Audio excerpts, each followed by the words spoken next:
Hey, what's up YouTube? Sky Badger here. We're back on day 2 of our new 100 player just Let's Play series. So if you have a look in the newspaper, and this is where we generally start, we haven't risen at all on this list because we obviously haven't gained any provinces, but I mean at this point, neither has basically anyone else. So I guess there are these people up here, everyone above 51, so yeah, it's basically just... Yeah, okay, there's a few people that have captured like 1 VP, but that's not surprising. Anyway, if we come down here and we have a look at what's happening down here though, we are however in 14th place, so that is pretty good. That's a pretty good start considering we haven't captured any land, and I mean I'm not even sure where we are on this list. We'll be on here somewhere, maybe a little bit further down. No, what about down here? Here maybe? Yeah, so considering we're in 90th place, having the 14th biggest economy is pretty good. Although, I mean, we could, in theory, if we go all the way up to here, we're really tied for 43rd, to be honest. So, that's that. If we have a look in the newspaper at ourselves, nothing has been happening, which is good, which means no spies, which is a good start. It's nice not being, like, hammered with spies, like the start of a fan game. It's good. I can spend my money on things that they need to be spent on. But as we can see, there are heaps of people at war, heaps of people doing stuff and fighting stuff. So, research slot has just come free. This was working on submarines, but now that it's done, I'm going to switch it over and going to start Interceptor. I spent a lot of money on the market today, just trading around resources to get ideal numbers of everything. So if we come into here now, we've got 4 free naval bases, and we're going to start production of submarines. It's still pretty early in the game for submarines, but it will be a good investment in the long run. So did that... Oh, come on. Okay, so it's currently producing, so it's currently a little bugged. Anyway, so they're all producing submarines, and they should be done fairly quickly, 16 hours, and judging by the time it is, I might line up a few more behind them. But once I get these out, I'm going to send them up here to screen to make sure Papua New Guinea doesn't get any bright ideas and move down to here. And I will also send some across to begin building a naval sub-wall up to Western Australia. But obviously I'll push forward to make sure Western Australia doesn't get to our friend New South Wales first. In the meantime, however, we're about to get some of our buildings finishing their upgrades. So as we can see, our infrastructure is nearing completion. And considering we're producing submarines, which are fairly light on resources, it's a good opportunity to heavily... Why isn't that one risen as much? That must be down south. Yeah, typical South Islanders. Anyway, so if you want shit done, get it done in the North Island, trust me. So, if we have a look, we are nearly about to finish some of these. Now, once these are done, I'm going to try invest and continue to bring these up as fast as possible. If we can lift our production incredibly fast while we're producing these lighter units like submarines, it will be good in the long run. However, as we land in Australia, I am pretty keen to, once I capture Rockhampton, to immediately get this back up and running again. As we will remember, I researched artillery, but I actually can't produce artillery as far as I'm aware because I don't have any level 1 infrastructure in any of my own cities, which was an oversight, but we're not going to say that because I'm smarter than that. So, I mean, yeah, we were planning on this. We were planning on capturing a city with infrastructure so we can build artillery. That was the plan all along. So with that out of the way, that's basically what's happening over here. Our ally pushed forwards, and this province here did rebel, but he's now having to fall back. Now the reason is this group here is approaching, and that is a pretty big group that you wouldn't want to go up against. Now considering it is on core territory as well, and fighting on core territory, you get a 15% bonus, so it is a pretty hard group to beat.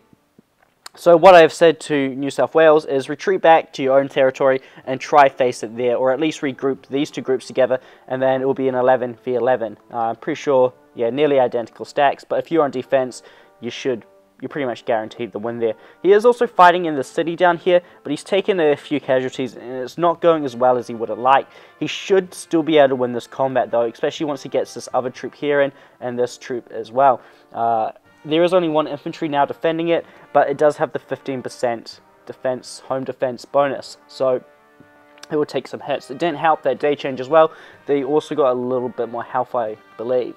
So to top it off and make it a little bit easier for our guys, my troops are finally landing. Now it does appear as though Rockhampton is undefended, which is great. We should get in there and immediately neutralize one of his cities. Once we capture Brisbane and Rockhampton, we will push him back to his only 2 industrial complexes in the north, Townsville and Cloncurry? I hope I got that right. Like, I mean, they choose the weirdest names to get. As far as I'm aware, there's like nothing out here. Like, I googled this place last night, and it's like only got like a population of 1,000. Anyway, so that's pretty built up. That could be good. No, okay, no, that's reasonable. So what would have happened there is, it would have started with the airbase. He would have built the barracks, built that, and the infrastructure will be probably nearing completion. Because I mean, if we come down here and we have a look at, say, this province here, all it's missing is the infrastructure, and we could nearly have infrastructure done if we had have gone for infrastructure instead of an upgraded industrial complex. On that note, why is there no submarine in production? Currently producing. I'm going to just refresh the page quickly. I'll be back in a second. Yeah, there we go. So if we have a look, we can see that, I wonder if they ended up in the build queue. Oh, that's probably where all my stuff went. I probably had something lined up in the build queue, and as soon as I went to start it, yeah, so we will actually cancel that, and we will get the submarines under construction, because I do need these pretty soon, and then we'll come back to that later on. So with that underway, how much do we actually need to restart working on that province? 3,000. So we might be able to actually go into the market right now. No, we can't. Oh well, we'll keep an eye out on the market and buy it as we need it. But considering we are about to rock up into Rockhampton, that sounds weird, you say like that, rock up into Rockhampton, we are going to get a boost of goods from that, which is great.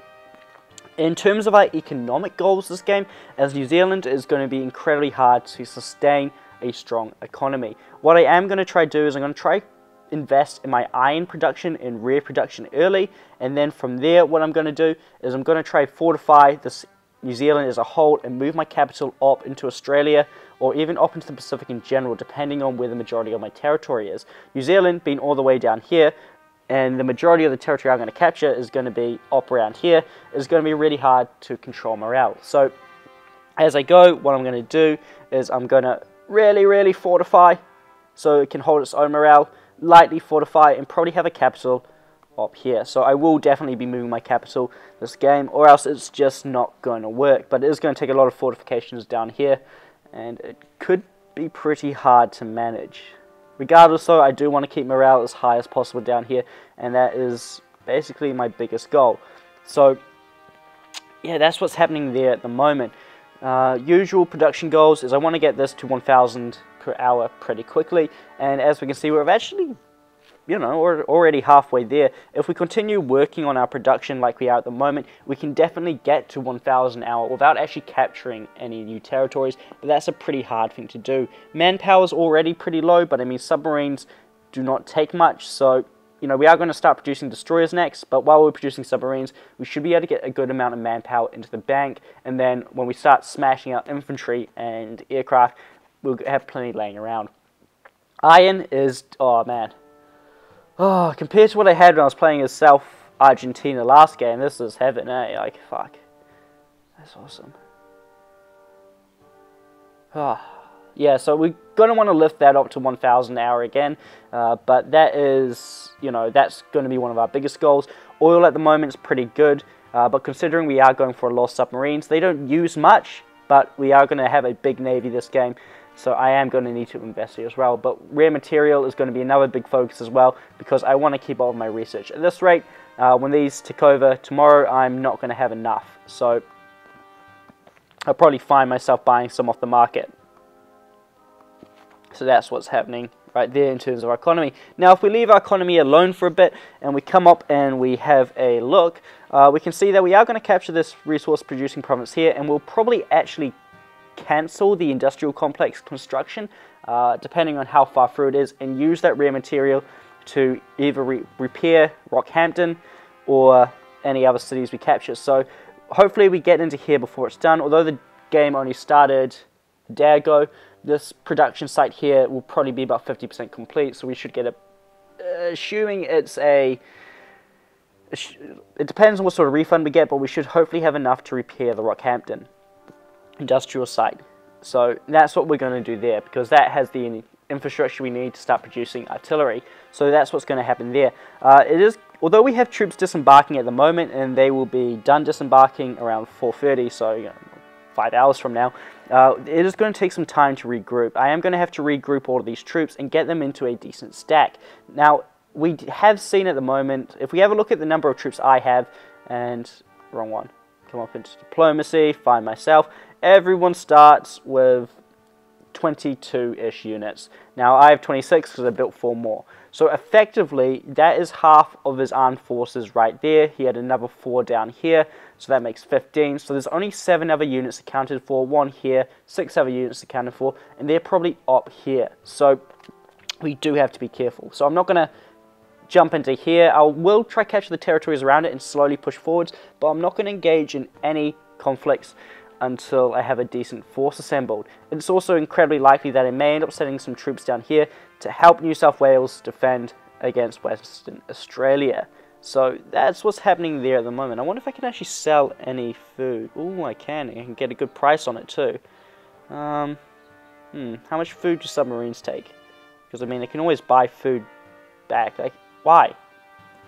Why doesn't this person just come up here and they can buy it? Unless it's an AI. Anyway, that's a bloody good deal.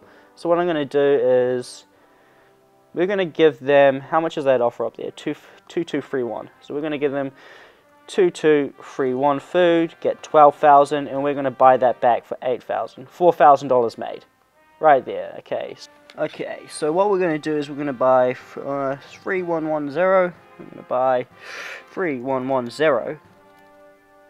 I said 3110 food for 13,000, and we're going to sell that for 17,000. $4,000 made.